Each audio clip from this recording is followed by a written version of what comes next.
Welcome, race fans, to the Glen. Beautiful countryside up here in Watkins, Glen, New York, and a very treacherous road course lurks on the horizon for the drivers of the Sprint Cup Series as we have the 2009 Race to the Chase in full swing. This is the true wild card because if you go off this road course, what's going to happen is the guys you're fighting for chase spots will be driving by you, maybe several times along the way. 46 cars out for 43 positions, and this could be one of the most crucial practice sessions of the year coming up, because if you're not right for this road course, it could seriously damper your hopes for the chase. Let's take a look at the chase contenders and see where they ran on the road courses of Sonoma and where they have run in the past. Let's take a look at the Watkins Glen finishes and the 2009 Sonoma finishes for Tony Stewart. Well, his numbers speak for themselves. And Jeff Gordon, not characteristic of a Gordon-type finish last time we ran here at Watkins Glen. You see those numbers in the bottom part of your screen. Denny Hamlin, a very good road course racer in his own right. Those numbers aren't very indicative of where Kurt Busch has run in the past. Remember, he had the pit road problem here just a few years ago. Carl Edwards had a good finish last time we were here, and of course Casey Kane is the most recent winner on the road course as he won Sonoma, and we have seen some of these guys sweep over the year. Now take a look at Mark Martin's 20th place finish. That is back from 2006, the last time Mark Martin raced at this track. Now the Biff 28th, rather 21st, and Kyle Busch won this race last time we were here. Vickers and Clint Bowyer, well, you see their road course finishes there as well. So this can be a treacherous place, and it also can be very dangerous if you're one of those guys on the outside looking in. Let's go down for one of the guys we don't hear from very often, who is standing by with Randy Pemberton. Randy? Yeah, JR, we'll stick with the road course ringer theme. TRG Motorsports is sporting Andy Lally in the seat this week. Andy, tell me about your thoughts as you head in. Obviously, you're a road course expert. You should be able to do very well here. Give me your thoughts as we get ready to go into practice. That's a great opportunity. I got to thank TRG Motorsports and all the partners and all the guys that have put their faith in me. And really, all the people that have helped me out in the years past. Everything to get me here to this point. It's a dream come true to actually come out, practice with these guys, get a shot to qualify this afternoon, and if we do well enough here, get her in the field and start my first Sprint Cup race. It'll be pretty wild. Do you think much about your expectations and what you want out of this weekend, or do you just have to take a kind of a lap at a time and practice, whether it be there or in the race? A lot of what this practice session tells us is going to tell me that. I really don't have any expectations right now. My big goal is make the field. Got to get the 71 Adobe Road Winery in the field, and then after that, we'll kind of see where we are in the leaderboard. I was telling one of the guys before that I'm going to be a little bit nervous if we're near the bottom of the chart, but I'm actually going to be more nervous if we're near the top of the chart, because then the pressure will be on even higher. So I'm just looking forward to making this a possible once-in-a-lifetime experience with maybe an opportunity to do some more in the future. Andy sees it. Do a good job today. Congratulations on your effort so far to get this ride. Andy Lally, JR, he's a guy we should look for today. He's going to be a little bit conservative probably when he goes out to practice, but he should be pretty tough in the race, should he make it. Yeah, Randy, it's great to see the smile on the face and the look in the eyes of those guys who are about to attempt their first Sprint Cup race. Let's check in now in the media center with Carl Edwards, who spoke about Pocono, and also Carl Edwards is looking for his first win of the season and also his first win on a road course race. Let's listen to what Carl had to say in the media center. The racing at Pocono may either die down. Some think that, you have a weekend where people kind of go out of their heads a little bit and get up on it aggressively, and then it settles down. We were doing predictions from various drivers and whatnot, and then it ratchets back up. Do you think that we're going to see kind of aggressiveness, people racing like they normally wouldn't, leading ahead, or it'll settle for a while and then return closer to the chase? I don't know what it looked like on TV or to you guys, but it seemed extremely aggressive at Pocono. From in the car, I saw personally 3 or 4 instances where it was like, oh, there's going to be a huge wreck, and they just somehow avoided it. And I believe that is going to increase. And the closer we get to the chase, there are people who have there's a lot of emotion going on right now. There's people that are coming and going, and it's, people are grasping, and I think the closer we get to the chase, the more intense it's going to be. And I believe we have yet to see the truly exciting side of the double foul restarts, which I feel is going to be wadding up about 15 of the leaders at one of these racetracks. I hope somehow we can get around that, but it's going to happen. It's going to be bad. So you know, that's just how it is. I don't see it getting any calmer until something like that happens.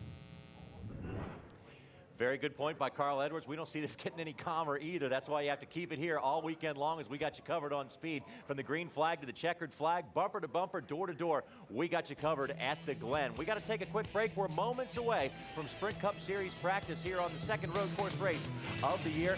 Back to Watkins Glen. Moment. You can hear the roar of the engines here at the road course at Watkins Glen International.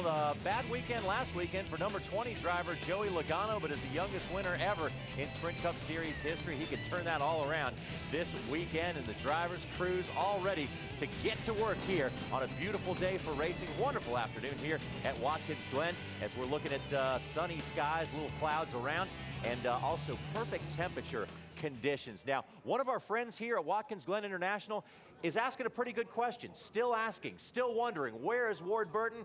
Sir, we have no answer for you, but maybe Ward can give us a shout on the phone here, tell us what he's doing. And no doubt out there working for his foundation up in Virginia, helping the animals and the environment. Let's go now to Hermie Sadler.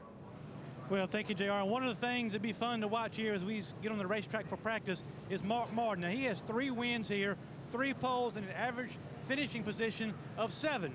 But he's not been to this racetrack since 2006. So a new car, new tires, and but Mark Martin has been defying the odds all year long. It'll be interesting to see how long it takes him to get up to speed and get to the top of the speed chart here in practice. Randy?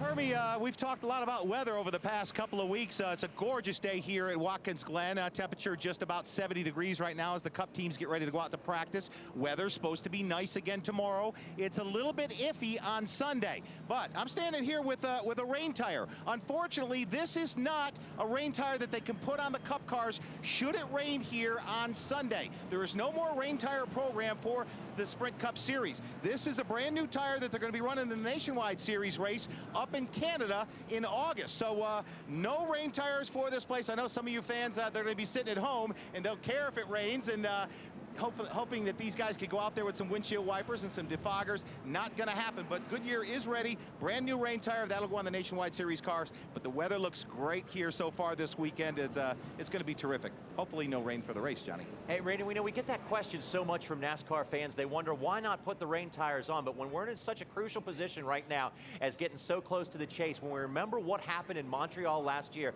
with guys having absolutely no control over their race cars, we would hate to see a situation like the chase be determined by someone slipping on water and crashing their car.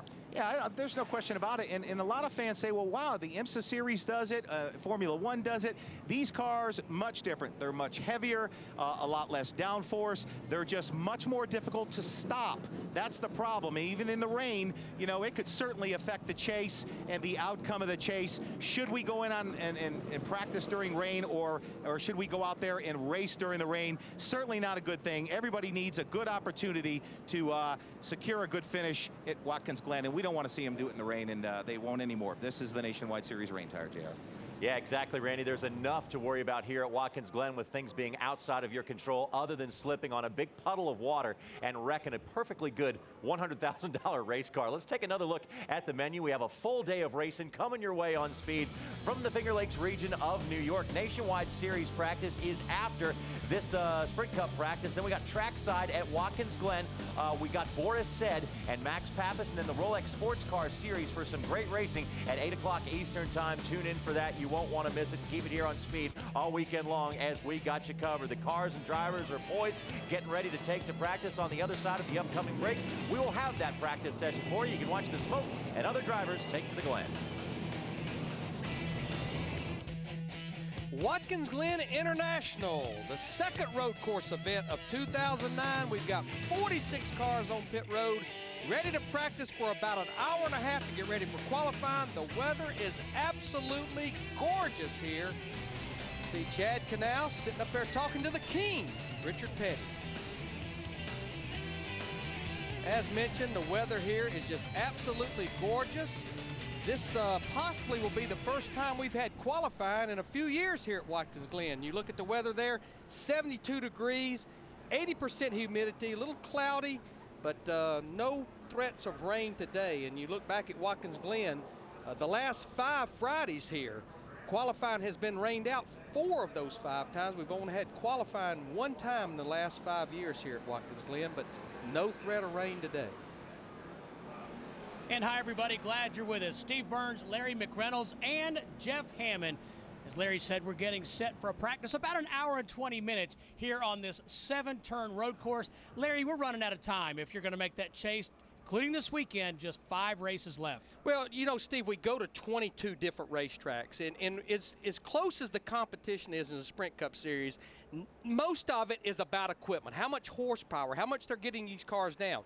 We go to the road courses like at Infineon in here. Yeah, you have to have all those things right, mechanically especially, but the driver can make such a difference here. And when you think about qualifying later on today, we've got 46 cars here. When you think about those 11 cars that are go or go homers, and it's 1 lap qualifying, it's not 2 like most places we go. The driver has got to be on the mark, and that's what especially those 11 teams will be working on during this hour and a half. When you look at the forecast tomorrow, I think those top 35 teams, they're going to be thinking about race practice, trying to get their race car good for long runs. Great job pinch hitting, by the way, on the open as the microphone went down. Went to the right-hander. Now Jeff Hammond, you know, a road course is a road course. Wrong. I've heard driver after driver say that Watkins Glen is much faster than Sonoma. Larry mentioned Infineon Raceway. Much faster and much more difficult. Why is that? Because of the speed, Steve. I mean, let's think about it like this. We look at the cars rolling off pit road. This is coming down into turn 1 from where the start-finish line is. You carry a lot of speed down in this corner, and it can really get you in trouble because you're going to be gear jamming and brake slamming coming down in turn 1 at high speed. Same way when you go off down through turn 2 and up through the S's, out on the back straightaway, over the inner loop, you carry a lot of speed up to that part of the course, very narrow. And I think right now the degree of difficulty is when you make a mistake here, unlike even in Infineon, the barriers, the Armco barriers around this racetrack will basically eat your car alive. And we're watching Jimmy Johnson here coming down the back straightaway into the inner loop again, another one of the fast parts of the race course. And you have to be very technical at this point of the course. As far as I'm concerned, if you can nail the inner loop, you can make up a lot of time and hold off anybody. The key is do not let them get alongside of you down this long front straightaway or up the back straightaway. Then you can make guys really have to work hard to get around you. So what you're saying is you have to be technically precise and aggressive. And aggressive. I mean, I think if you talk to these guys, they'll tell you that when you get through running a road course, if you do it right, you are war slam out, just like your race car should be. And like I was saying earlier, guys, gear jamming and brake slamming is what we're going to be seeing during this practice session. These guys are currently warming up, breaking in basically a $15,000 transmission, and that's going to be the basic, I mean, what I consider the heart and soul of this race car this weekend. We always talk about engines, but this weekend it's a lot about the transmissions and the guys. Larry's already talked about how important a race car driver is here. Overuse the brakes, use them in the wrong place, you'll get off this course, or you can tear that transmission up. So, yeah, the driver is very important, Larry, especially when it comes to destroying the race car. Yeah, they'll be shifting about a dozen or 13 times around this roughly 2.5-mile road course. There's always a big discrepancy about how many corners this racetrack have. What we're going to stick to, it's a 7-turn road course plus the inner loop, or the bus stop that we call it there at the end of the long back straightaway. Coming around turn 5, as we call it, coming back over toward turn 6. This is up here close to where the pit garage area. A lot of the teams will be up on top of the transporters, being able to see their drivers come through this particular course as Jimmy tried to close up on the 77 of Sam Hornish. He's coming through what we call turn 7, back out on the front straightaway and coming underneath the start-finish line. See Mark Martin there, you heard on the NASCAR Live show, that he has not raced here since 2006, but buddy, his record here is unbelievable. 19 starts here in 3 consecutive years, 93 through 95, he won the race from the pole. He is so incredibly consistent at this race course also. I mean, guys, everybody says, well, you know, Mark, this could really hurt his point championship or chance to make the chase. Not when it comes to this place. He knows it like the back of his hands, and it's a lot like riding a bicycle. You watch this guy. He'll be as quick as anybody before it's all said and done. And if you look at practice times already, he's riding behind his teammate, Jimmy Johnson, second quick in this, as the early part of this practice, Steve. Jeff, Larry was talking about Mark Martin's record here. at Watkins Glen in that same time span when he won 3 races. I believe he had 10 straight top 5 finishes. It's just remarkable that he was that good or is that good on this racetrack. Well, let's take it one step further. I'm not really big about statistics or nuggets, but let's throw one out there. Man, he has run 19 races here, and this cat has got an average finish of 6.9. I mean, that's how good he is. I mean, he is basically going to be right there just outside the top 5 if he's able to finish up come Sunday, and that will be a big boost as far as locking him in for the chase. Well, we talk about Mark Martin's prowess and skills here on the road course. How about Jeff Gordon? You see he's 3rd in points, but a 4-time winner here at Watkins Glen. Yeah, Hendrick Motorsports across the board. They have 6 wins at this place.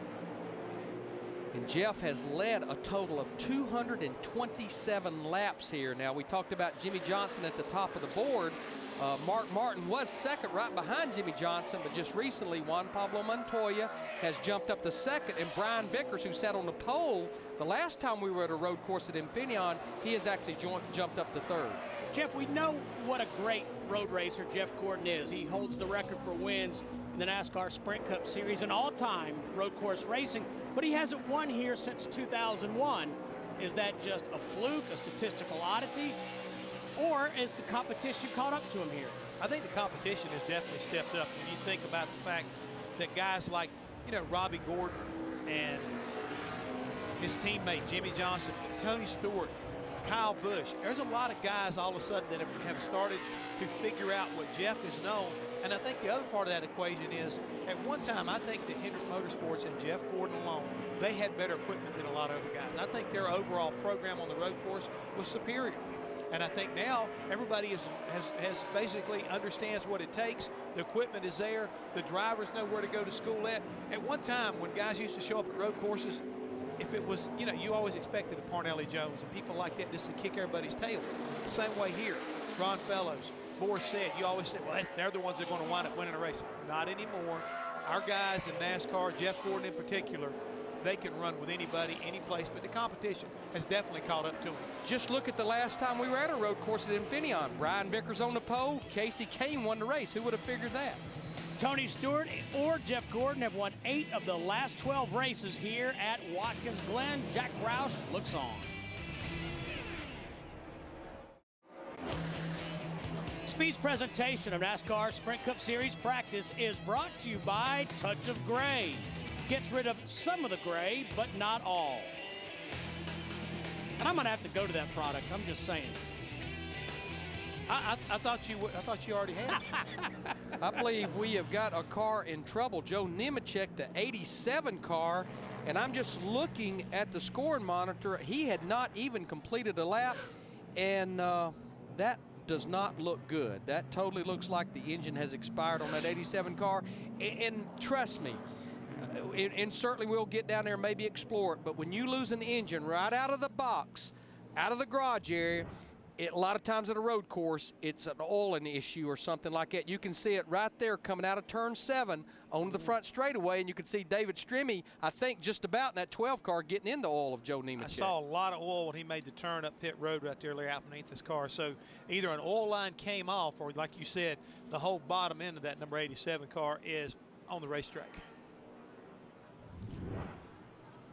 Nemechek stopped, and this practice is under caution after about 8 minutes. This practice is expected to be scheduled for about 1 hour and 20 minutes. And this makes it tough. We talked about our 11 go or go home guys. This makes it tough on someone like Joe Nemechek because it's going to be hard for them to get the engine changed, to get the oiling system clean, and get back out there. So he's essentially going to have to go qualify 1 lap of qualifying, and he is a go or go home car. Yeah, that's going to be tough on Joe because, again, he basically from week to week, he's trying to make it in the show to keep his organization going. The only good thing about it, guys, at least he has a nationwide car. He can kind of get a little bit tuned up and get an idea of what the track's all about, work on a couple of things, if this prevents him from getting any kind of practice in today. Well, joining us in the garage, Bob Dillner and Wendy Venturini, and we start with Miss Wendy. Well, thank you, Steve. Now, last week at Pocono, or I should say earlier this week on Monday morning at Pocono, I had chosen Juan Pablo Montoya to win that race. Well, he came home second. He is on a roll, and as we come into this road course race weekend, Juan Pablo has that momentum on his side. He finished 4th here 1 year ago, and he is winless this season in that top 12 in points. Juan Montoya really wants to get his car dialed in this practice session so far, he's 3rd on the chart in 1 lap for Juan Pablo Montoya. Now it's down on the left-hand side of the race car. When he turns to the right, he has no support getting in. The car is really bumpy, according to Juan. It's been really tight in the center. Crew Chief Brian Petty's going to make some adjustments to there, and we get back and get this racetrack a little bit more clean. We can get more than one lap for Juan Pablo when we get back out there. Bob? Not much practice time so far for Marcos Ambrose. And remember what a weekend he had here last year at Watkins Glen. He won the nationwide race and then finished 3rd in the Cup race, and that was with the Wood brothers. This year in the 47 machine with JTG Doherty Racing. Right now, Marcos Ambrose not as happy as he was last year. They are very struggling with this race car right now. In fact, he says it's wicked loose getting into the corners, and he does not know whether it is getting down on the stops, guys, or whether the splitter is bottoming out. So Marcos Ambrose and this crew talking about what they want to do to this race car. Frankie Kerr, the crew chief, says, let's start with changing the front springs. We'll go a little bit softer. We'll find out what exactly is bothering this car going into the corners for Marcos Ambrose. But he is one of the favorites this weekend, Steve. Absolutely, Bob. Let's take this opportunity to take a look at the point standings. Tony Stewart, by the way, guys, could actually clinch a spot here this weekend. He has a huge lead over Jimmy Johnson. And with 5 races to go, honestly, if you look from about Ryan Newman up through Tony Stewart, all of those drivers have over a full race cushion. Mark Martin is very close to a full race cushion there in 10th. Honestly, I totally believe, forget the math, what I'm seeing on the racetrack week in and week out, I think we've got a 6-man race for those final 2 spots right there, 11th and 12th, Kenseth and Biffle. I would agree with you, but I think we've got to get by here this weekend because of all the things that can happen. And I think we've already kind of touched on it in some earlier broadcasts. The double file restart shootout style could have a huge impact because of turn 1 and the way you bail off in there. It can get real edgy. We've seen it in the past where lap down cars have affected the leader. Now you're going to have leaders up on that front row every time you have a restart. It's going to be interesting the way that may have an effect, I think, as far as this top 12 is concerned. But Larry, the dogfight, yeah, definitely. Matt Kenseth and Greg Biffle, they come to a road course where they're not very good, and they've got to hold serve, you might say. And they got a lot of hounds snapping at their heels right now. Including Kyle Busch. Absolutely. 13th in points, who won here 1 year ago. Cleanup continues. Jimmy Johnson is the quickest early in practice. Stay with us. Beautiful day here in the Finger Lakes region of central New York. A lot of race fans here camping out. Just gorgeous scenery in this part of the country. We're under caution. You see Joe Nemechek's car being towed to the garage. He suffered a loss of power in the engine on that number 87 Toyota. So Nemechek goes to the garage. We've been under caution for about 5 minutes. You see track cleanup continuing. He dropped a lot of oil down that front stretch. The good news is most of it is out of the groove. It's only back up there through the middle and the exit of turn 7 coming onto the front straightaway where they have to be concerned. You're not going to see cars running where they're sweeping the oil dry right now, but still, you can't leave oil just laying on the racetrack. Jimmy Johnson, as we said, the quickest. He's completed just 1 lap of practice. Kurt Busch, second quick, and Busch has put 3 laps on this 7-turn road course. You know, twice since the chase started back in 2004, has the points leader at this point gone on to win the championship, guys. Tony Stewart did it in 2005, and Jimmy Johnson did it back in 2006, and that would be since the chase started back in 2004. Back to the garage and Bob Dillner. Well, Joe Nemechek, of course, we saw the video of him blowing up his engine on the racetrack. Felipe Lopez is his crew chief, and how devastating is this when you were trying to make the show here? You know, of all places, this is one place you just got to have laps for the driver. He gets his marks down, braking zone, all that. So to miss practice totally, we're going to lean hard on Joe today to qualify. All right, Felipe Lopez, let me tell you something. These guys are definitely upset because they probably will have missed all of practice by the time they change this engine, guys. And like Jeff pointed out, the good thing is Joe will get seat time, track time in the Nationwide Series car. But I know talking to a lot of drivers that are doing the double duty, they're a little nervous about practicing this car, practicing the Nationwide Series car, then have to climb back in these what we used to call the car tomorrow. It's the car now because the cars are so different. I think especially at a place where you're turning left and right with the higher center of gravity with these things. Yeah, you wind up all of a sudden not driving in hard enough or driving in too hard. And remember, there's 17 of them doing the double duty here this weekend, so there'll be a lot of guys under that kind of pressure. Wendy, what is happening down in the garage area this moment? Since our race on Monday, we've had some team and crew chief changes happen over here on the side of Petty Enterprises, and that has to do, I should say Petty Motorsports, that has to do with the crew chiefs of Reed Sorensen in the 43 and the crew chief of the 44 of AJ Allmendinger. They have swapped teams and crew chiefs with Mike Shiplett coming over and swapping, and Sammy Johns coming over with AJ Allmendinger. You see the king, Richard Petty, right there in the center of these two garage areas, kind of watching over this practice session. We hear a lot about crew chief changes and team swapping with RCR this year. Roush Fenway Racing is famous for doing it, but we don't very often hear it with the Petty team. So this is something that they were trying to try and get everybody back up to par and back to where they want to be for the remainder of the season, guys. I've got to believe that move was made more to see if they can help the 43 car, because Sammy Johns and AJ Allmendinger, they've been doing a nice job. If you just go back to the last road course we were at Infineon, they finished 7th there. They finished 17th at Pocono. But when you look at that 43 car with Mike Shiplett and Reed Sorensen, they finished 9th in the Daytona 500. That's been their only top 10 finish of 2009.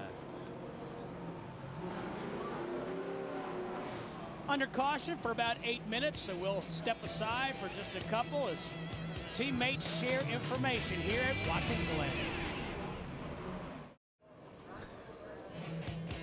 Wonder how many trade secrets Juan Pablo Montoya is sharing with Jimmy Johnson. None. You know, it's been so interesting to watch Montoya and Brian Patty in this Ganassi Earnhardt team. You see Brian Patty there with the headset on his head.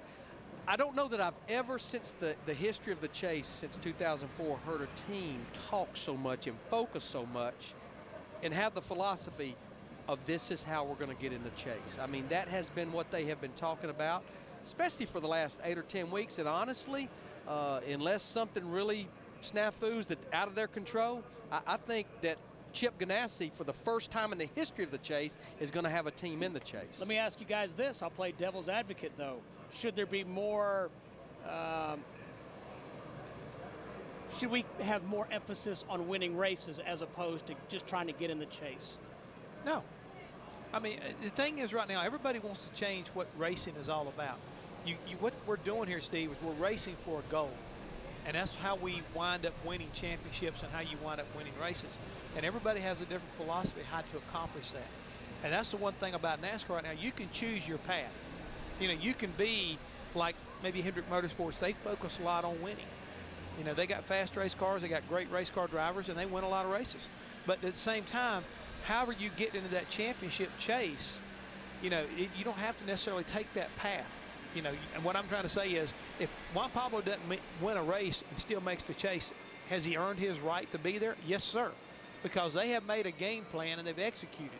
And like Larry's saying, I'm going to go one step farther. They will make the chase. Yeah. They're going to be in there because I think that they're too solid right now, and they've got a great game plan, and they're putting together the necessary effort to get them there. Talking to Brian Patty this morning, talking about their new race cars they've got coming out. They're doing some tire testing at Dover, and they'll run that new car up there, and they'll have an opportunity to get it shook down so that when they go back to Dover later on, they should be really ready to run that 1 mile racetrack. And they got several other cars that they've got coming out of their stable that they feel like will help them be even more competitive than what they are already.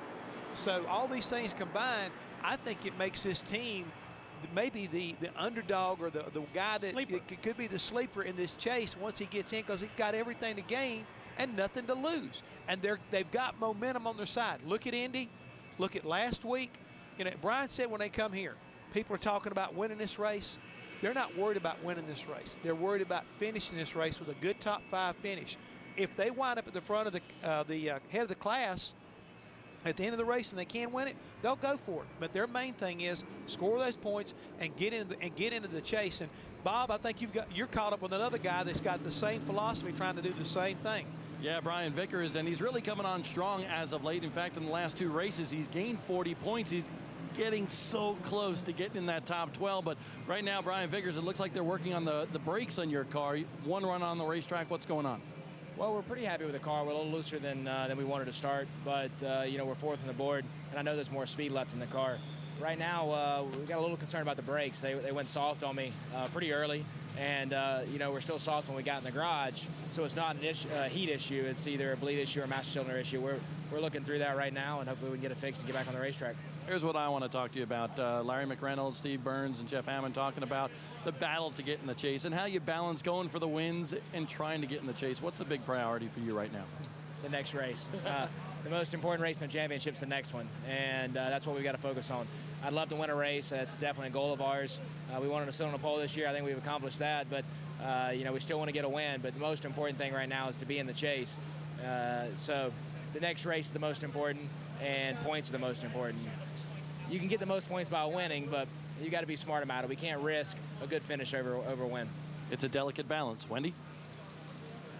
Thank you, Bob. If it seems like it's a little bit quiet in this garage area right now, it's because it is. All of the drivers that are waiting to get back out on the racetrack are patiently waiting for the track to be clean. Now, the speedy dry that was laid down on that track from that blown engine was actually blown onto the wrong side of the racetrack. Casey Kane, just listening to him on the radio, he's out there waiting for practice to get back started. Listening to his feedback right now, he said the kitty litter got pushed the wrong way on the racetrack, so now they're going to turn the jet dryers around, push it the opposite way. Pit road is still a little bit greasy from what we're understanding from reports on pit road, so a little bit of a downtime right now during this practice session. Steve? All right, thank you, Wendy. And as Bob talked to Brian Vickers, prompts us to take a look at the point standings. We've already seen 1 through 12, but let's take a look at some of the guys who are fighting to get in. I mentioned Kyle Busch, 101 points back. And you know, Clint Bowyer said it after the race on Monday at Pocono, hey, there's a lot of good cars I've got to beat. Well, and when I look at Jeff Burton, there's 2 things makes me nervous. One, 262 points out of the top 12. That's well more than 1 race, but he would have to leapfrog those other 4 guys. And also, when you look at 11th through 17th, the road course credentials are not real high on a lot of those guys. Kyle Busch, in fact, is the only one out of those 6 or 7 guys that's ever even won a road course race. He swept the road course races in 2008.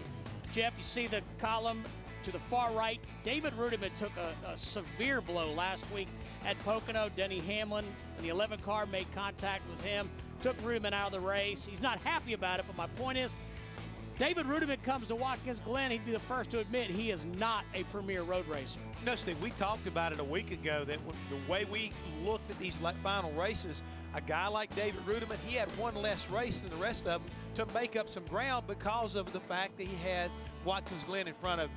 Not to put him down, but it's just, you know, if you look at his record on the road course, it's not been the kind of output that you really need to be able to producing if you want to, you know, regain some points. Wendy is standing by with a guy who is 8th in points right now. 8th in points, 2nd in the race at Pocono on Monday. I told you right before that race, yeah, I was picking you to win. You did a good job, good finish in Pocono. Can you do one better in Watkins Glen this weekend? Well, you know, I think this target Chevy's been running really good. We're like 3rd on the board right now. We only did a lap. I think we got a good car. You know, we have to really wait and see what it does tomorrow in race trim. And in qualifying trim, you know, we like the first run, we normally don't do full qualifying runs, but I think, you know, do a couple more runs, just big setup changes, and then go to full qualifying runs and see what the car does. Now, the car's ready to go. The track is not. You were going to hop in, but we have a little bit of downtime right now. You got 1 lap on that racetrack. Obviously, you got enough feedback to give to Brian to make some adjustments in 1 lap. Yeah, you know, with that road course, you know, you got so many corners. You got to, you know, it's like doing 2 or 3 laps in an oval, so we'll see. All right, thanks to Juan Pablo. And I hear some engines firing, so that may be a sign for Juan to hop into that car. You know, based on the broadcast last week from Pocono, I'm just glad she didn't ask him about Casey Kane's comments after the race. But just back to the 42 car. Stirring it up. Stirring it up. There is no question as Jeff put it, when that group gets in the chase, that's going to be a different race team. Dangerous. They know that solid finishes will not get the job done. Go back to last year. Carl Edwards in the 99 team, 8 top 5 finishes and did not win the championship. The 48 team has set the benchmark. You've got to win races in those 10 races if you want to win the championship. Still under caution for Joe Nemechek's blown motor. Trying to get the track cleaned up. We'll take a break, step aside, and be back with more practice from the road course at Watkins Glen. He won. Tonight on Speed, the set heads will be out in full force for NASCAR trackside as Boris Said and Max Pappas stop by for the ultimate Friday night house party. NASCAR trackside from Watkins Glen tonight, 7 Eastern. You know what I like about trackside at Watkins Glen? It's one of the few places we actually do it in the infield amongst the folks. There's a bunch of folks out there who are going to have Mad Max and the Doberman himself. That's right. Boris Said. Cars still lined up. Trying to get the track cleaned. And you know, of our go or go home guys, we've actually only had 3 of them that's been out on the racetracks. Max Pappas, speaking of Max, is 17th, the fastest of the go or go homers. Boris Said is 30th, and then Scott Speed, who actually missed the show at Infineon, did not qualify, actually ended up driving Joe Nemechek's car in the race. Right now he's 32nd of the 33 drivers that's been out there. And speaking of Joe Nemechek, I think Bob Dillner is with the driver of that 87 car.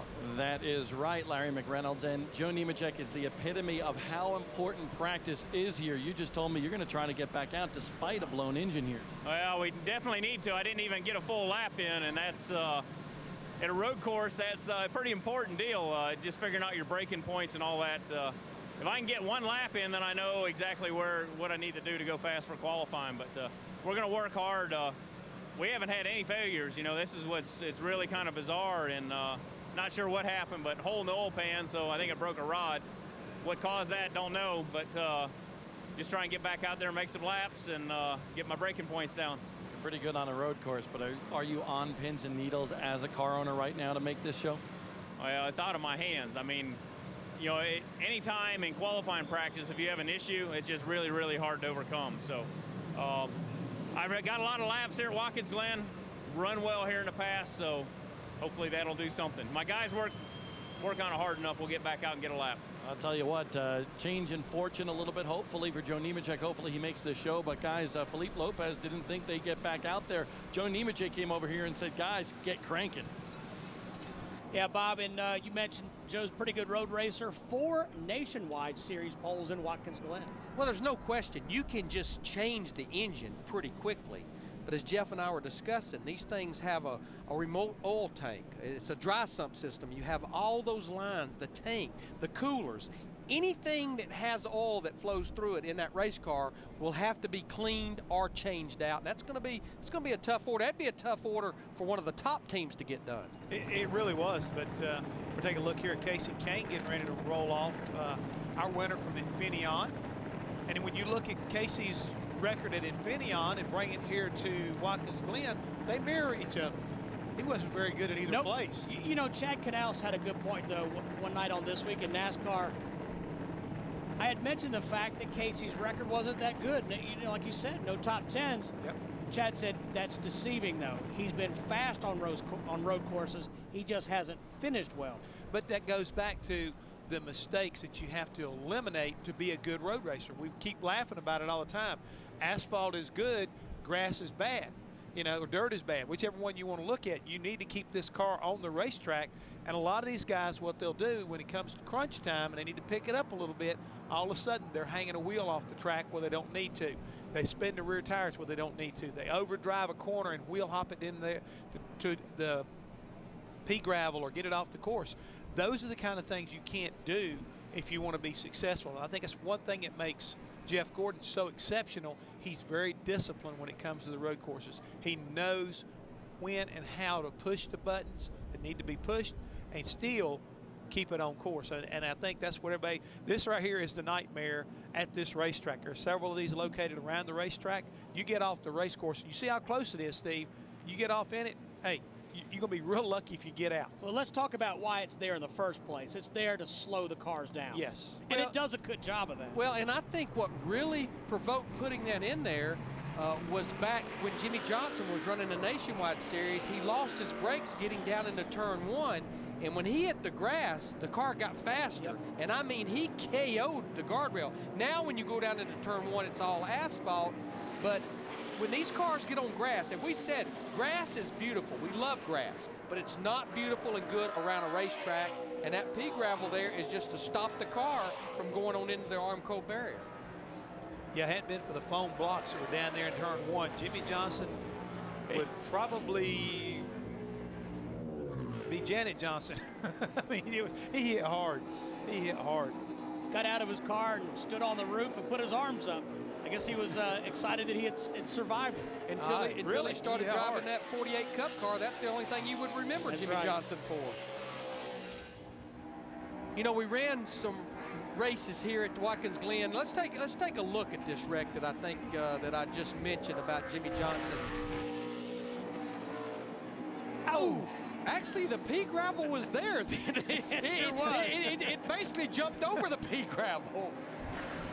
Wow, that was one hard lick. But you know, watching Casey Kane in this Dodge, we ran 3 races here at Watkins Glen in the late 50s, early mid 60s. And of course, Dodge made their return to Sprint Cup in 2001, mainly with this 9 car in Ray Evernham. Dodge has never won a race at Watkins Glen, and I'm sure this 9 car would love to do what Kyle Busch did last year, sweep the road course races. I had no idea, though, the pea gravel was there when Jimmy Johnson had that wreck, but it flew over the pea gravel. It was running so fast. Sure did. Are you trying to say he went airborne? It looked like to me he just hit the high spots. Well, we talked about Casey Kane's record here. 2 finishes of 14th. His best finishes. And Steve, one of the things you'll notice about here at Watkins Glen is different from Infineon. Even though they carry the front tires in through the bus stop, you don't see a lot of what we were seeing at Infineon, where these guys were really carrying the right front or the left front down through like the S's. This car is going so fast, it's planted into the racetrack, and the speed here, it's deceiving how much speed you carry around this race course.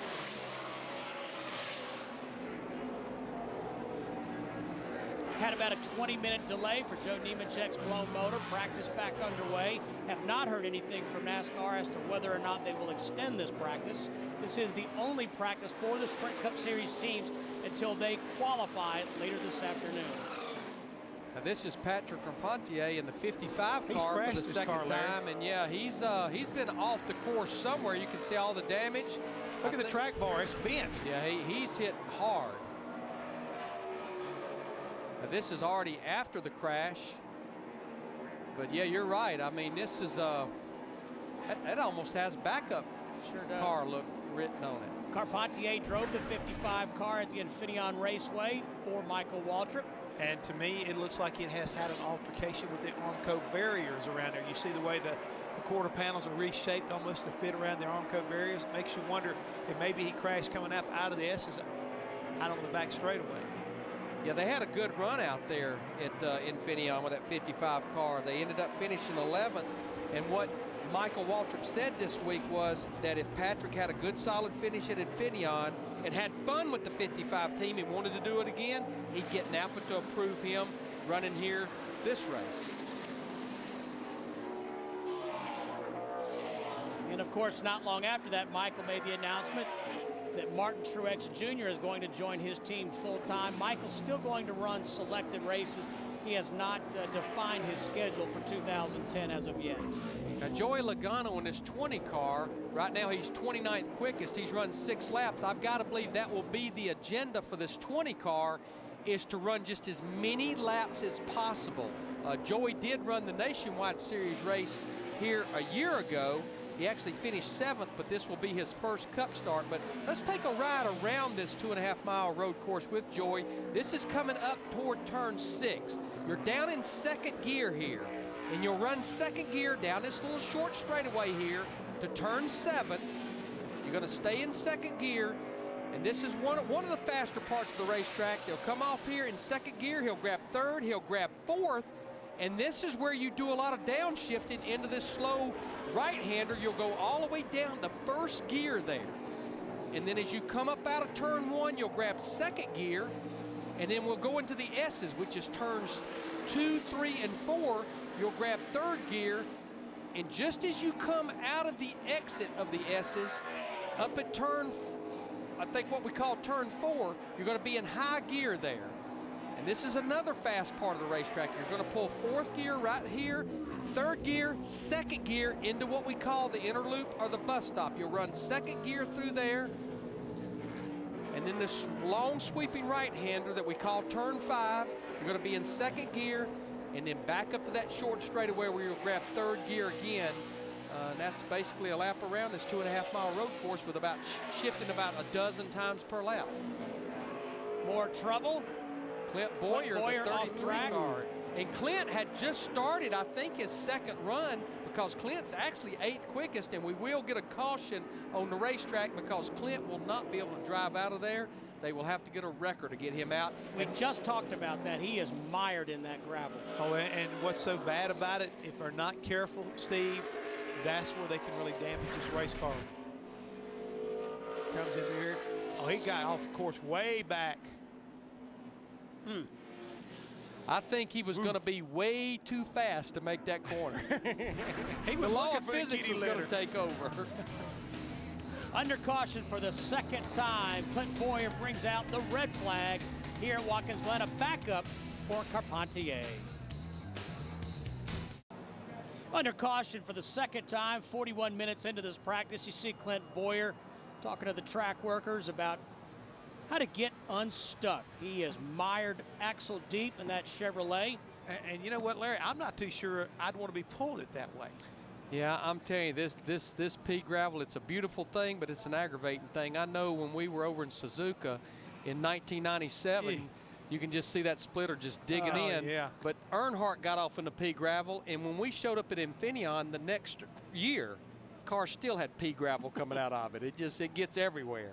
As we said, backup car, we thank for Patrick Carpentier from Michael Waltrip Racing. Let's go to Bob Dillner. Yeah, definitely a backup car for Patrick Carpentier. And Patrick, I could see the disappointment on your face. What caused the incident? Yeah, I got into the oil dry in turn 1 and kind of stayed under the tires. And when in corner 2, I was thinking it was gone, and it was still a lot of oil dry under the tire. It didn't even turn; it just went straight to the wall. So it's too bad right there. Just kept going straight and didn't have time to get it off the car. But should have known, you know, it was pretty loose in turn 1 and got too low a little bit and got a lot of it on the tires, and that was it. So. All right, Patrick, well, we'll let him get back into the rig and take a little rest. But, guys, a lot of people talking about that speedy dry down in turn number 1 after Nemechek laid down that oil.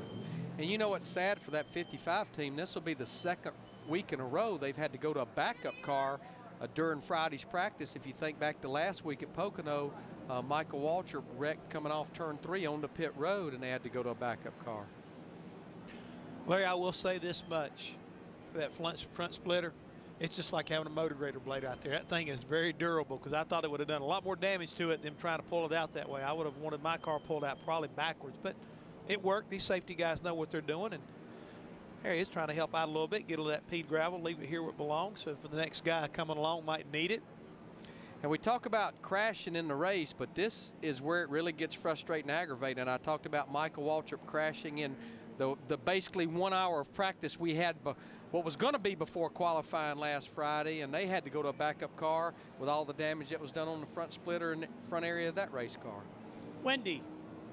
Well, if you look here in the garage area, we're looking inside the 14 car of Tony Stewart's. You look inside that, right in the middle of the steering wheel is a little map. And you think, now, why in the world are the guys using maps out there? Well, it's not really for staying on course at the racetrack out there. It's for when you come into the garage area. Of course, they don't have time to be looking at that little map when they're out there steering the wheel. But when they come in the garage area, it's very helpful for a lot of these drivers to use it as a little reminder to tell their crew chiefs, I'm loose here in this turn, I'm tight here, right here in this turn, and they'll point to the map kind of as a reference when they come back into the garage area, working back through the laps in their mind where they were tight and loose and exactly where the crew chief needs to work on. If you see these maps, it's not a cheat sheet for the racetrack, it's actually a cheat sheet for in the garage area.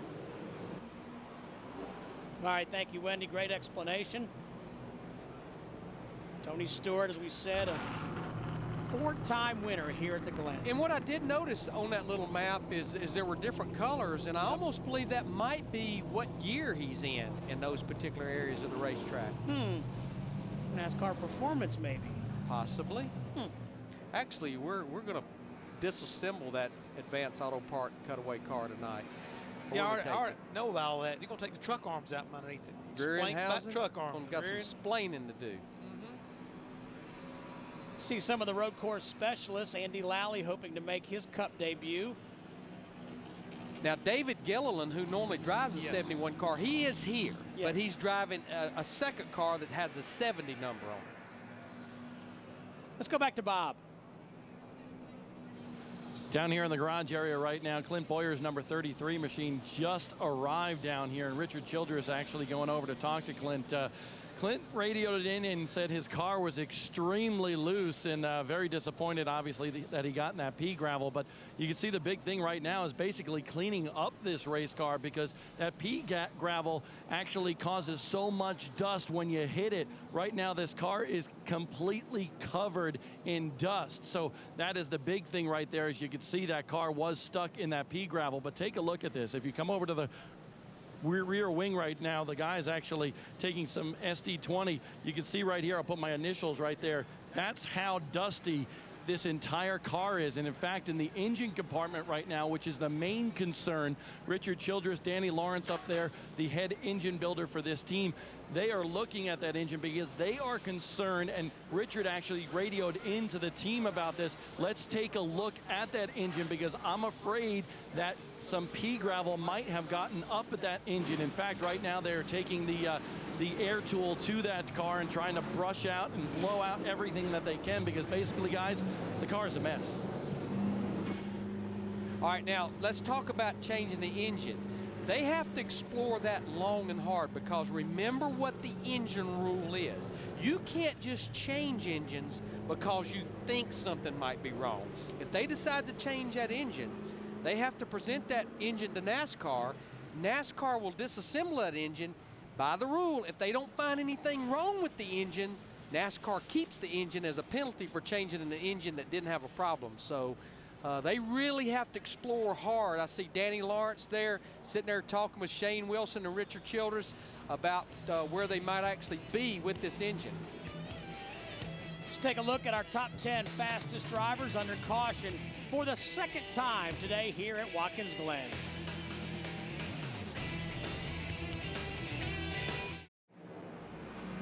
Carl Edwards' team getting ready to get back out on the racetrack. See the cars come down the pit lane, down and past turn 1. 2 cautions. This most recent one for about 10 minutes. You know, Jeff, it leads me to think we had about a 20, 25-minute cleanup after our first caution. 10-minute cleanup here. That's a lot of track time that these drivers, these teams are missing. It really is. And again, we talked about it kind of like a little bit of a joke about gear jamming, brake slamming. That's what you're trying to do here. This is a fast race course. We'll keep talking about that. We'll keep talking about it all weekend. But getting your rhythm and hitting your marks are so much different than what they are at Infineon. You need that. You need that lap times. You need to get out there and run 4, 5, 6 laps to start to figure it out. Kind of like, okay, put yourself back into road race mode. Rhythm. Get in that rhythm. You got to get in the rhythm. You've got to get the track back again. You studied the maps. You saw Tony Stewart. Guy's won 4 races here. He's got a map on his steering wheel so he can help his team out. So, you know, this is not one of those racetracks that's just easy to come to. You know, even the best need to be reminded and have to kind of like go back and remember where they need to be. Coming down into turn 1 here, you're carrying a lot of speed. How much brake? When to shift? You don't want to wheel hop. Otherwise, you get yourself in trouble. So all these things have to be kind of like relearned whenever you get here. As Dick Trickle used to tell me whenever he drove my race cars, Jeff, just be careful, be calm for a few laps. Driver orientation is going on. That's what needs to be happening here. Driver orientation for so many of them. And talking about getting a rhythm, as we look at Kyle Busch in this 18 car, he's 23rd right now. I'm sure they're worried about the rhythm of getting around this road course, but they're just trying to find a rhythm back of what they had last year and when this year started, because when you look at the fact they're 13th in points, 101 points out of the top 12, they've had just one top 10 finish in the last 9 races. They have those 3 wins, but right now those 3 wins are not doing them a whole lot of good because the bonus points only matter for winning if you're in the top 12 at the end of 26 races. But you know, the one thing, Larry, as we take a look at Mad Max in the 13 car here, happens to be 5th quickest in this practice session. He has some good racetracks coming up for him. We already talked about and documented that Kyle Busch won here at this racetrack a year ago. So you would expect him to be able to pull out a top 10 finish. As we go to Bristol and Richmond, you know, one of the final of the 5 races we'll go to. He's won there this year, and he's got good finishes at the other racetracks like Atlanta. So you got to have confidence that you can get back. But like Larry's saying, I think right now they're searching so much trying to figure out what they lost and how and why. It could affect them when they get back to tracks that you expect them to run well on. They still don't. It could really hurt their confidence. Well, and I go back to what Clint Bowyer said after the race at Pocono Monday. Who are you going to beat? There's good cars in front of them. I mean, 101 points is doable, but where do those points come from? You got to have some help. That's right. You got to help yourself, but you got to have some help along the way. I mean, you help yourself a lot like this 11 car did this past week. He needed to kind of solidify himself and get back on track. And what does he do? He gets a win at a racetrack that he runs extremely well at. And Wendy, I mean, when you're looking at momentum, that 11 car right now, they're riding on a high one. They sure are. The 11 team is not riding high right now in this practice session. Now, if you look in this garage area, they have those monitors, much like you guys have in the TV booth, and much like a lot of the race fans are watching at the top of the screen. And in the garage, the monitors that the teams use are on those screens up there. The numbers are moving around really, really quickly right now, and that's because this is finally the time of practice where we're starting to get our move on. I think we were moving pretty slow the first hour with a lot of cautions and a lot of timeout sessions for us. The 11 car, Denny Hamlin, jumped up the chart. He was 30th in this practice before this timeout. Everybody's smiling here. Everybody's joking around with the 11 team. He's moved up to, I believe, 8th. That says on my monitor. I'm sorry, 6th now on his monitor. He was a little loose in exit 5, a little loose on exit 7, and in the entry of 2. They tried an adjustment. Mike Ford put that adjustment in the car before they switch over to qualifying trim, and this adjustment seems to work for Denny Hamlin coming off the win on Monday morning in Pocono. Can you hear it, guys? Can you hear the music? The rhythm is coming back for these guys. That's what Denny Hamlin needed. He needed some laps on the racetrack, figure his race car out, get his shift points down, and now he's starting to make his way up the timing chart, a lot like the 13 of Max Pappas. He just jumped to the head of the class. We saw him a moment ago getting this track figured out, getting things down where they need to be, and all of a sudden you can get quick. Larry, Denny Hamlin's been pretty good here at Watkins Glen. 3 starts. He finished 2nd 2 years ago. Worst finished 10th. Yeah, he's started in the top 10 all 3 races, and he's finished in the top 10. And remember, he has a road course win at Mexico City back in 2006. But talking about their rhythm, Jeff, when you look at their last 7 races, they have 5 top 5 finishes. And in those 7 races, they went from 12th to 5th in points now with a 251-point cushion. Well, one other thing right quick, we'll take a look at Tony Stewart, who's running 12th in this practice session in that 14 car. What did you say at the very start of our show? If you want to see a racetrack where drivers can make up a difference, this is a place to come to. And we saw what Denny Hamlin did, what Max Pappas is able to do. These race cars are good, but these race car drivers make them a lot better. And I want to tell you, when you come here, you know that's probably the cat you're going to have to beat right there is Tony Stewart, because he has 5 consecutive top 5 finishes here at this Watkins Glen International Racetrack, including the 4 wins. Guys, getting official word, too, that NASCAR will extend this practice by 5 minutes. We've had 2 cautions. As Larry said, pretty spectacular record here at Watkins Glen for Tony. I had drivers that I came here with. I didn't want to hear that they were going to extend practice. I was glad to see the red and the black flag wave. You know, I don't sound like a whole lot, guys. Maybe you wouldn't tell your driver. Car's still out there? I wonder what they're out there. Bring him back in here. Practice is supposed to be over. I think that's about the time when Larry goes over and takes the battery out. He does a battery animation deal. He takes the battery out. The car won't run. But that extra 5 minutes will give some of these teams, you know, probably somewhere between 3 and 4 laps on the racetrack. Jeff, our top 5 right now looks like Max Pappas, Jimmy Johnson, Martin Truex Jr., Kurt Busch, and Sam Hornish. Hornish coming off a great run at Pocono. Bob? Well, Steve, one guy that needs the extension in practice is Brian Vickers. We interviewed him earlier, and he told you about a brake issue they have been having. Well, he has only 3 laps on the racetrack. Basically, if you have 3 laps on the racetrack, as Brian indicated, you only have really 1 good one.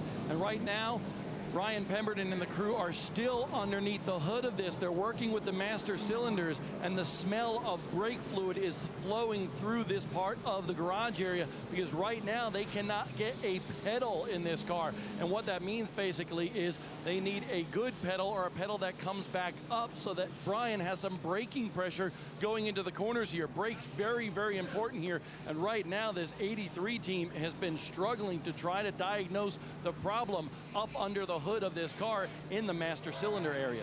I mean, this is one of those deals where you just basically change everything, and we'll worry about what it was later. Well, we can see right here the gentleman with the baseball hat on has AP Racing on his shirt and hat, and he's one of the engineers that works for that group right there that make the brakes and the master cylinders that the 83 car is running. And you see him in there working with the team right now trying to figure out what the problem is. And I guarantee you, like Larry's saying, they're going to change everything they have to get it right. We'll take a break here at the Watkins Glen International Raceway. Stay with us here on Speed.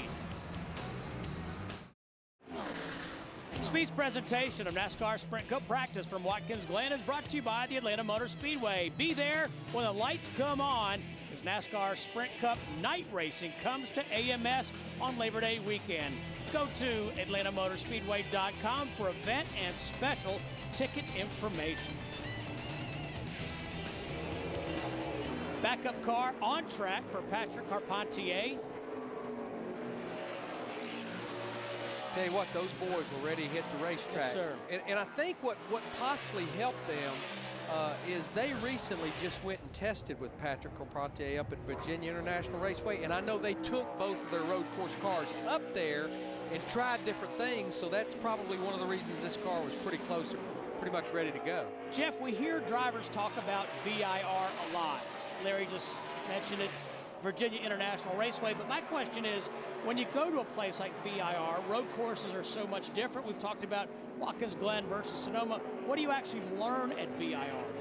Well, the main thing is you can figure out, just like the 83 car, you work on your brakes, you work on those balances to get the car maybe where it's squatting, how it rolls around. You can try spindle combinations. You can just learn characteristics that are kind of like inherent for a road course car that are not the same for the car that you would run at a place like Atlanta or Richmond. Even though this new car, there are not a lot of changes in it, but there are little things like caster gains and front end settings that can really help you on a road course that you can work on. I think that's the one thing when they go either there or go to a road Atlanta, that's what they're looking to try to accomplish. That was going to be my next question. So you could go in essence to road Atlanta and accomplish the same things. And a lot of times what they'll do is they'll just pick a section of the track to focus on that mirrors maybe a part of the racetrack at Infineon or a part of the racetrack at Watkins Glen. They won't worry about lap times. They won't worry about what it feels like in parts of the racetrack that doesn't relate, but they'll just focus on particular parts of the track. David Ruderman right there in the 00 car. We've been talking about him. Needed a good points day at Pocono last week and got caught up in that wreck on the front stretch, actually with his teammate Marcos Ambrose. In the 11 car, Denny Hamlin ended up finishing 29th because I think they knew coming here it was going to be a little bit of a struggle. This was the wreck we were talking about. You can see Denny Hamlin gets in the back of David Ruderman and just catapults him right into the teammate Marcos Ambrose. And actually both those cars were having pretty good runs. Yeah, they both had the potential of finishing in the top 10, but because of that situation right there, it definitely took them out of contention up there at Pocono, but also put him in jeopardy of missing the chase this year. And I know they've had some discussions about between him and Denny Hamlin, but there's still, I think, some ill will as far as David's concerned. And let's just play hypothetical here. Ruderman finished 29th. Let's say he finished 10th. That's a difference of 58 points. That is a chunk. You know what I just noticed? You see Rodney Childers, his crew chief there on the left side. What he was doing, he was looking at the bottom of the splitter or feeling it to see if it had been bottoming out. If you remember, his teammate at the beginning of practice, Marcos Ambrose, was concerned that the splitter was maybe bottoming out and making the car loose when it bottomed out on the racetrack. David Rudiman has 14 laps on the track here in this practice. Just good enough for 36th overall. And he was getting 2 different temperatures there from 2 different engineers. He was getting the tire temperature sheet from the Goodyear engineer. We've been talking about brakes throughout this whole practice. There was actually one of the engineers from a brake company there getting temperatures on the rotors after he came off the racetrack. Boyer's had a little bit of a unique exit off of turn 1 there. Went way on the other side of that berm. Currently 24th. Boris working on his 7th lap of practice. And I'll never forget, Jeff, you made reference to this. A few years ago, we were doing, I think it was nationwide practice, and this is where Boris said, I'm spectacular here. I'm like a Doberman with a hand grenade in his mouth. Yeah. One of my favorite all-time quotes. And the pin pulled out. And the pin pulled out. He is something else to watch when it comes to running around this road course. But that's where these go or go home guys, it's such a fine line for them in qualifying, Steve, because yeah, you don't want to be too conservative because you won't be fast enough to get in. But 1 lap in all these turns and all those shifts. Let's go back to Infineon. Scott Speed in the 82 car was on a top 10 qualifying run, got to turn 10, missed the corner, got off the racetrack, missed the show. So it's going to be a fine line for those 11 guys in making sure they're aggressive enough and attack the track to be fast enough, but not over-aggressive and miss a corner, end up like Clint Bowyer or Patrick Carpentier. Well, right now he is 4th quick as far as the go-homers. He's 17th on the board, but like we say, he just needs to be in the show and then work his way from wherever he starts up.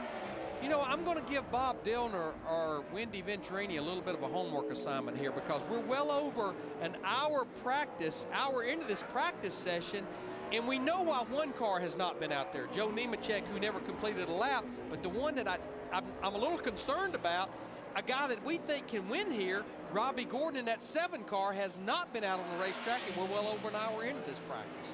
Let's go to Wendy right now. Well, thank you, Steve. If you look to one side of the garage area, we have our former champion, Jimmy Johnson, in the garage area working on a practice setup with his crew chief, the window nets up, so they are not out of their practice mode. In this garage stall right here, Tony Stewart, who's 14th in this practice session, just left the garage area to get some more practice laps. Now, if we swing around this side of the garage area, Jeff Gordon, who's 12th on the practice chart at the moment, is giving feedback to his crew chief, Steve Letarte. Beyond him is the 2 car of Kurt Busch. They are moving over to qualifying trim with these 2 race cars. They're up on the scales and they're making those adjustments. So Jeff Gordon has a little bit of time before he gets back in the race car. A lot of these guys use that opportunity as the crews switch over to qualifying trim. Drivers and crew chiefs get a little bit more time to talk about that race car. You see the hand motions between Steve Letarte and Jeff Gordon talking back and forth, while other guys, Jimmy Johnson and Tony Stewart, still out there feverishly trying to get a good feel for their race car. Bob? Well, take a look at this. This is some of the pea gravel that came out from underneath and in Clint Bowyer's car after he went off track. You could see actually how much is underneath the car. Clint Bowyer, I know you're not happy. Just what happened there? We were trying something with our brake pads, and I didn't like it. I wasn't happy with it. I just wasn't smart enough to tell them to change it, and I kept trying to fight it, and I just lost it. Wheel hop getting in, and that gravel down there is way too thick. It'll stop a Mack truck down there, but I hate it for the guys. They brought me a good car. We'll get back out there. I just wanted to make a qualifying run. I'm not very good here anyway, and I need to be out there making laps, and instead we're down here picking rocks out of the car. Well, man, you were really working on that race car over there, helping the boys out on that front splitter and so forth. That's what you're supposed to do. I tore it up. Clint Bowyer, very honest, but guys, if you do look up underneath this race car right now, we get Stoley to take a look at that. You can see all the rocks up underneath there. There's a ton. They got a lot of sweeping to do. And you know what's interesting about Clint Bowyer? You heard him say he's not very good here. He really runs well at Infineon. And when now we're seeing Robbie Gordon in the 7 car finally out on the racetrack. Won a race here a few years ago. But Clint always runs well at Infineon, finished 8th there in June, but his 3 starts here, all finishes are 14th or worse. But what's interesting, Jeff, he talked about the brake pads, and that's what these guys get in trouble with here, is because you fight a car not turning, sliding the front wheels, getting in. So what you do whether it's with brake bias adjustment front to rear, brake pads, brake compound, is you try to put just as much rear brake as you can get in it, because that helps the car turn in under braking. But what will happen, you'll step across that line, get too much rear brake, get it to wheel hopping, get it loose getting in the corner. What did we say earlier? Gear jamming, brake slamming. That's part of what road course racing is all about, and that's that little bit that can get you in a lot of trouble. And again, you know, we take a look right there at Robbie Gordon, and he just went out there and made one lap, and he's already jumped up into the top 5 in this number 7 car. And it looks like a road race ace Robbie is back on track and pretty happy, I guess, with his race car. Talking to several of the guys down there that they'd already shook this car down several times, and they're pretty happy with it. So I guess he figured he didn't need a lot of laps. Here's my message to Robbie Gordon. Don't beat yourself. Don't tell me, tell him.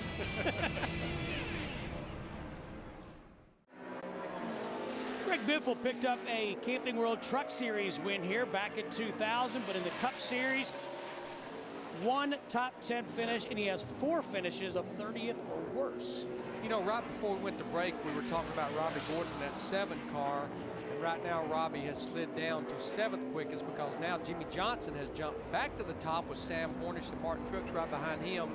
But one thing that these guys will be probably trying to figure out today to some degree, we've already talked about the weather forecast for tomorrow being a little bit iffy, is fuel mileage. Because this is where road course racing strategy all started back in the mid-90s with Paul Andrews and Jeff Bodine. Basically, they ran their own race, and that's what you do. You run the race backwards, and what I mean by that, this is a 90-lap race. These teams can run somewhere between 30 and 35 laps on a tank of fuel. So what you do by running the race backwards, if you can run 34 laps, you want your last pit stop to be on lap 56 to 57. If you back that up from there 34 laps, you want your first pit stop to be lap 22 or 23, and in the perfect world, you hope it's under green, and then the caution comes out right after you make your pit stop. Exactly right. Again, strategy is so important. But the thing is right now, Larry, I wonder how many of these guys are really worried about that at this moment. Probably more worried about just trying to make sure they get in the right gear at the right place at the right time. Yeah, that's just something that the engine guy will be paying attention to. Because even for our top 35, you want to start this race up near the front. Because when you start up near the front, it saves your equipment. You can run your own pace. You're not back there beating and banging, trying to bang your way to the front. And the numbers back you up. 17 of the 26 races here have been won from a top 5 starting position. You know, as we look at this 26 car, this is another story that has unfolded over the last few weeks. It's already been documented that DeWalt will not be back with the 17 car Matt Kenseth in 2010. It sounds like that the Crown Royal sponsorship is going to move over there, as he just, Brian Vickers just drove up almost over the top of him. Didn't see him there. Vickers is out there trying to see if his brake problem is rectified. But that bears the question, okay, Roush Fenway, they have to be down to 4 teams for 2010 per the NASCAR rules. What's going to happen with this 26 car? More importantly, what's going to happen with Jamie McMurray? But yeah, Brian Vickers came out of turn 10, and there was McMurray sitting right in the racing groove coming on the pit road, and it almost was big there for a second. Let's take a look at this, Jeff. Look at this. Do you think maybe that Brian Vickers got an opportunity to check his brakes out about that time? See him coming off the corner, like, whoa! I'd say he did. Yes, he did. You know, looking at Brian Vickers right quick, rumor has it in the garage is that we might be expecting an announcement out of this group that he has signed his contract with Red Bull and he will be back in the 83 car. And also, sources have it that look for them to be running Toyota again next year. Oh, you've been at work. You've been down in the garage.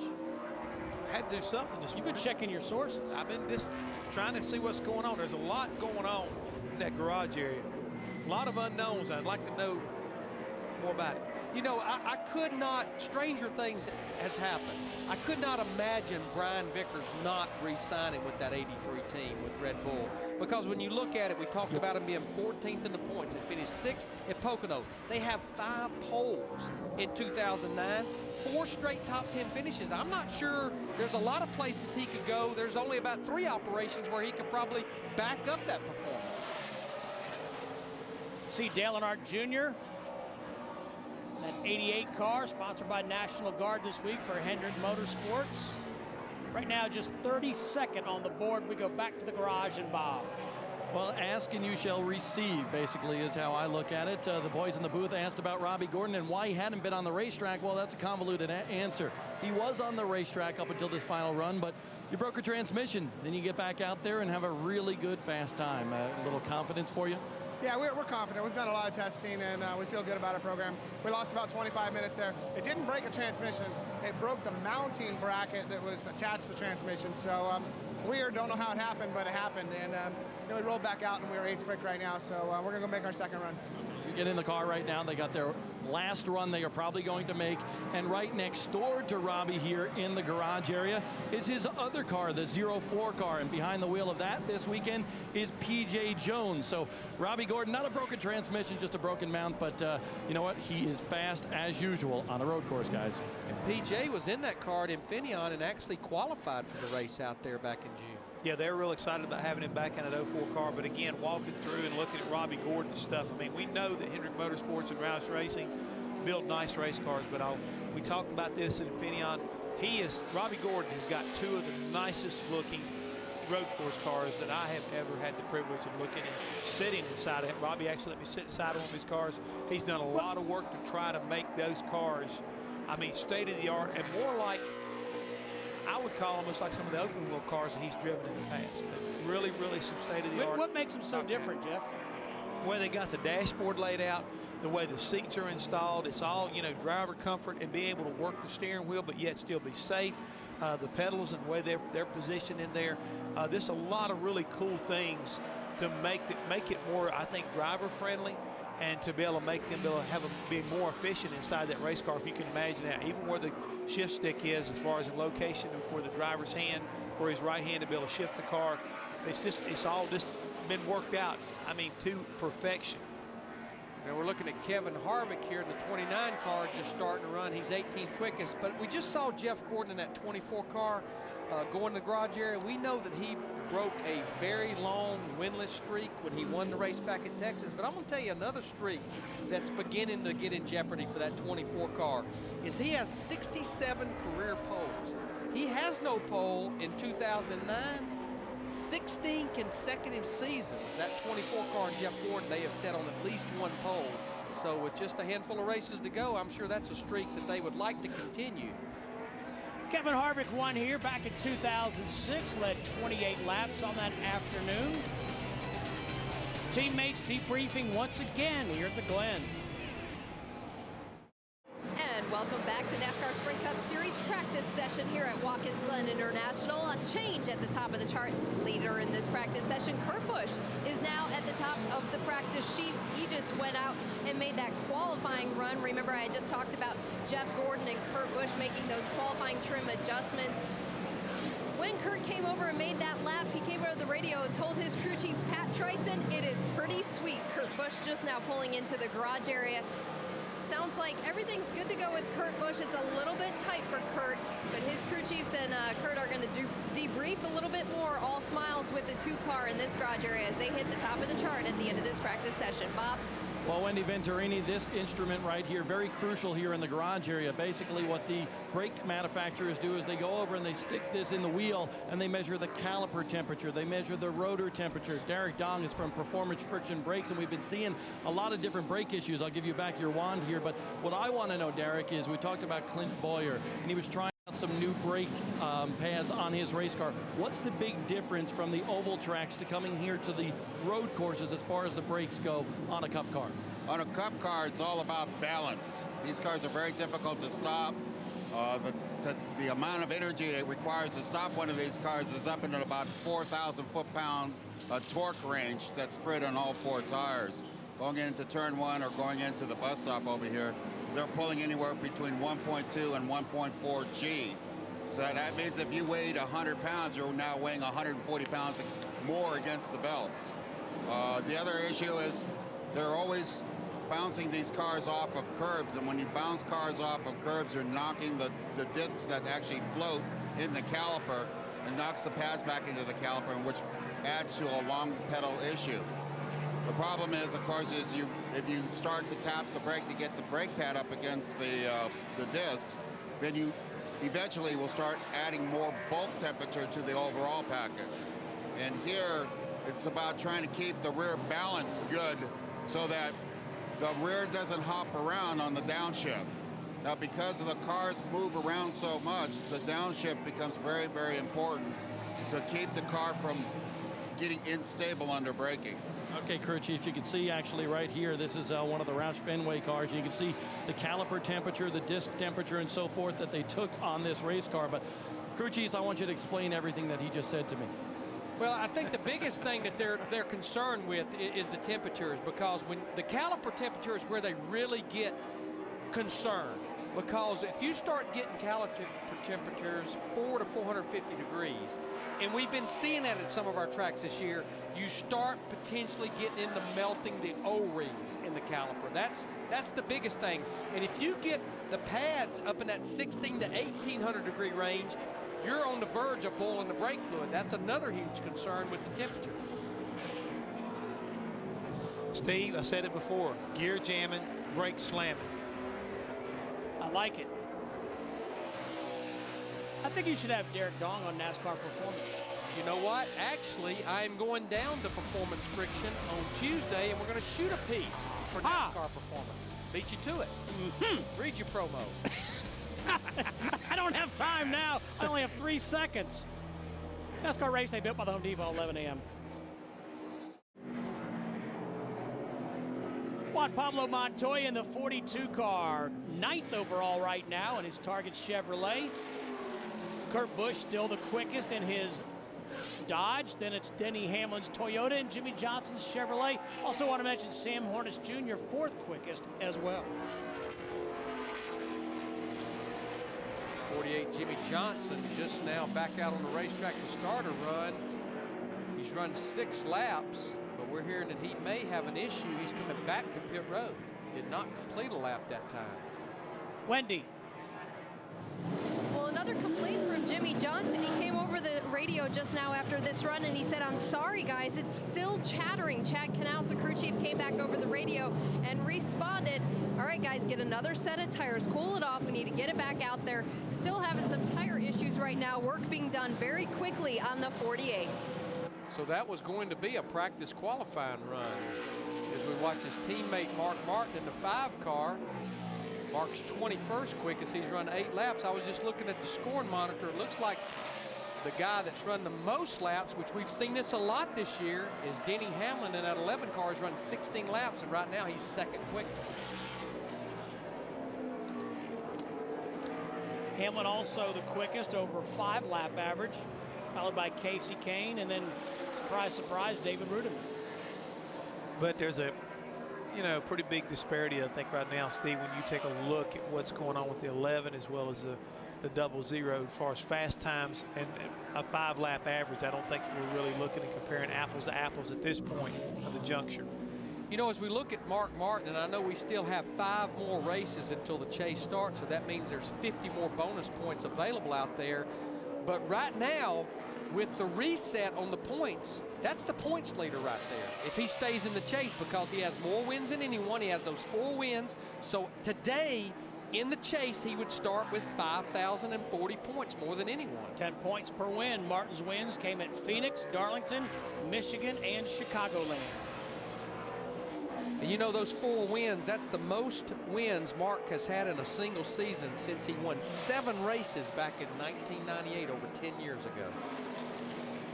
Well, I tell you what, this is just continues to be one of the more pleasant surprises of 2009. Sam Hornish Jr. got his first career top 5 finish at Pocono last week, and Jeff, right now, he's 4th quickest in this 77 car.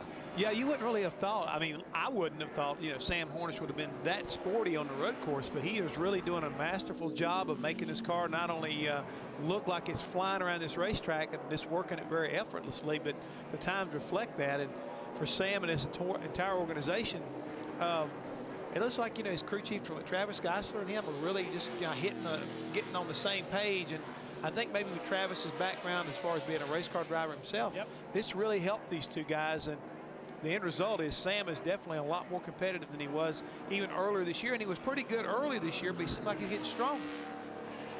Second time around for a lot of these racetracks, I think we're going to see some things a little bit different, and looks to me, Larry, like he locked that one up.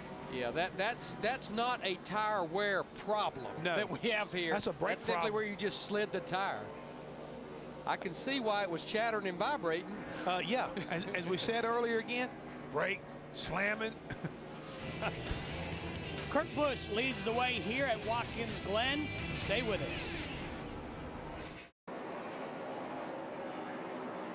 Stanley Tools on the hood of the number 44 car this week for A.J. Allmendinger. Allmendinger doing a nice job. He's got his Dodge in the 11th position. Kurt Busch still the quickest. We're under 5 minutes remaining in this Sprint Cup Series practice. You know, I think we underestimate A.J. Allmendinger as a road racer, but he has 3 NASCAR road race starts, 2 top 11 finishes, finished a 7th at Infineon in June, and then when he drove in the Champ Car Series, he has 5 wins in that series on road courses. You keep hearing a lot of rumors out of Richard Petty Motorsports, what's going to happen to the 44 car, but I guess the latest one has got to be at least a vote of confidence that this 44 car, along with 43, will continue to run the remainder of the season, which is, I think very fitting, because I think AJ's done an excellent job being able to jump in his 44 and do what he's done so far this year.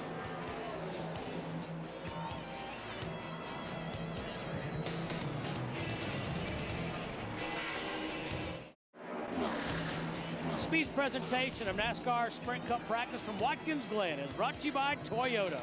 For the latest Toyota racing information, visit toyotaracing.com. Toyota, moving forward. Closing moments of practice here from Watkins Glen International. See John Andretti here in the 34 car. He's 42nd quickest. John is locked in the show. This team has hung in the top 35 all year long.